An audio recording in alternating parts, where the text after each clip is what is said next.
नमस्कार, आप देख रहे हैं 4 PM। मैं हूं आपके साथ सिमरन। माय लॉर्ड, ये इंसाफ तो नहीं है।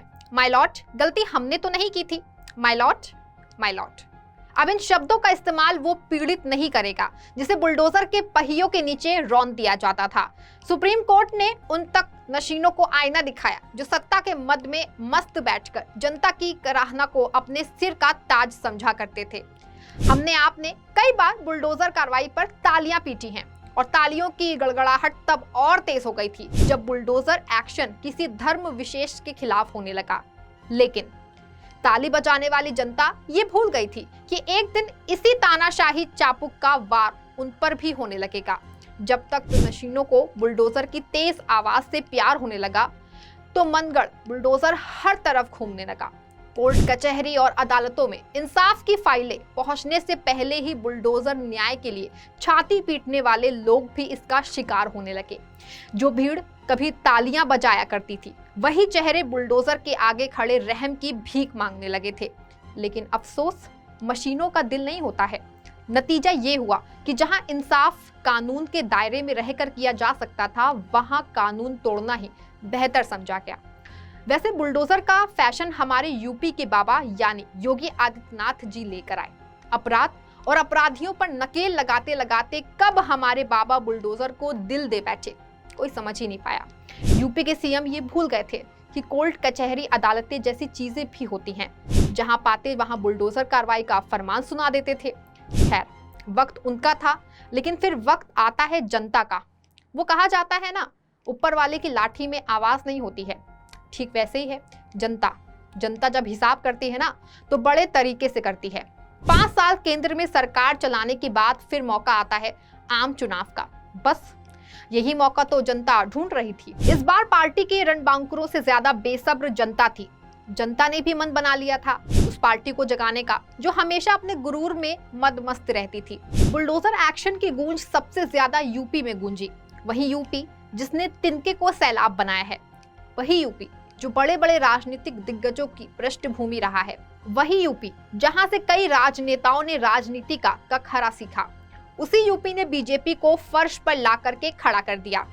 बीजेपी ख्वाबों में 80 में से 80 सीट जीतने को लेकर के जगह जगह डंका पीट रही थी।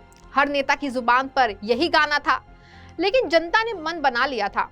जब नेता या पार्टी को लगने लगे कि वो चुनी गई जनता से ऊपर हो गई है, तो उसका गिरना तो तय ही है। फिर आया वो लम्हा जिसे बीजेपी इतिहास में कभी भूल ही नहीं पाएगी। नतीजे आए तो बीजेपी की यूपी से बत्ती गुल हो चुकी थी। 80 सीटों पर जीत का दम भरने वाली पार्टी का सूरज अस्त हो गया। बड़ी जीत को लेकर आश्वस्त बीजेपी 33 सीटों पर सिमट चुकी थी। नतीजों ने दिल्ली दरबार तक के दरख्तों को हिला के रख दिया था। क्या नरेंद्र मोदी, क्या अमित शाह और क्या जेपी नड्डा, हर किसी के मन में ये सवाल कौंधने लगा था कि आखिर गलती कहां हो गई। तमाम सबूतों को मद्देनजर रखते हुए बीजेपी इस नतीजे पर पहुंची कि जनता को खुद से ऊपर समझ जाने की भूल जो हुई थी ना, उसी का नतीजा रहा कि पार्टी को हर राज्य में उम्मीद से कम सीटें मिली। खास करके सरकारों की बुलडोजर नीति पर भी सवाल उठने लगे। अब सुप्रीम कोर्ट ने भी सबके सामने बीजेपी की इज्जत का फालूदा कर दिया, यानी बुलडोजर फैशन अब त्यागना पड़ेगा। ये बीजेपी के लिए देह त्यागने जैसा ही होगा, क्योंकि जिनके एक आदेशों पर बुलडोजर गरजते थे, अब उन्हीं आदेशों की पोटली बांधकर हिटलर टाइप के मुख्यमंत्रियों को समुद्र में प्रवाह करने पड़ेंगे। सुप्रीम कोर्ट के आदेश से अपने घरों की कुर्बानी दे चुके पीड़ितों के जख्मों पर मरहम जरूर लगा होगा। नस्तो नाबूद हो चुके घर फिर से तो नहीं खड़े होंगे, लेकिन अब वो घर टूटने से तो बच जाएंगे जिन्हें राजनीति दुश्मनी की आड़ में अभी गिराया जाना बाकी था। क्योंकि हाल ही में कई राज्यों में हुई बुलडोजर कार्रवाई ने खूब सुर्खियां बटोरी हैं। मध्य प्रदेश पुलिस द्वारा स्थानीय नेता शहजाद अली के आलीशान घर को ध्वस्त करने के मामले ने भी खूब तूल पकड़ा था। इस रवैये पर कांग्रेस ने भी सवाल उठाए थे।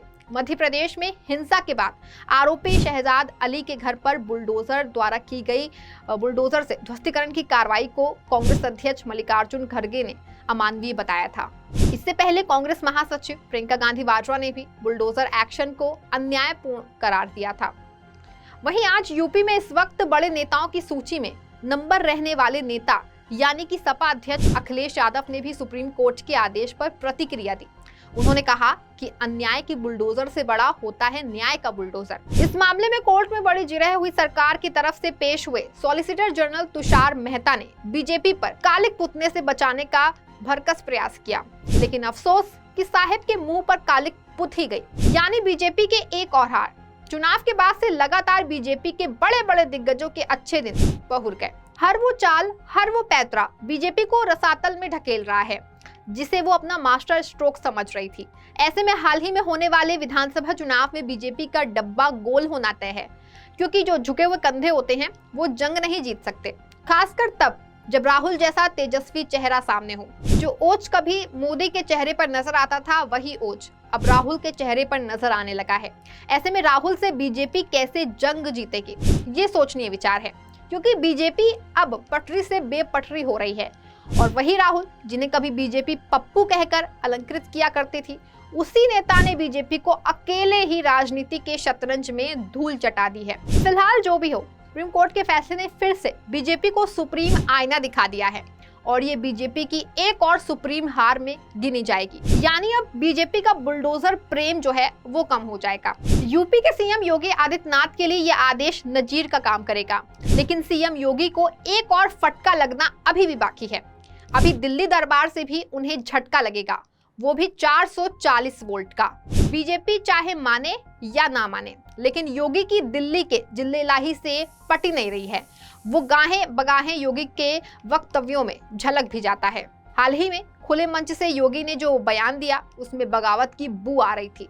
उन्होंने चंदौली में एक सभा को संबोधित करते हुए बाबा कीनाराम के विराट व्यक्तित्व पर रोशनी डाली और कहा कि एक संत कभी सत्ता का गुलाम नहीं हो सकता, बल्कि वो सत्ता को उनके विचारों पर चलने के लिए मजबूर करता है।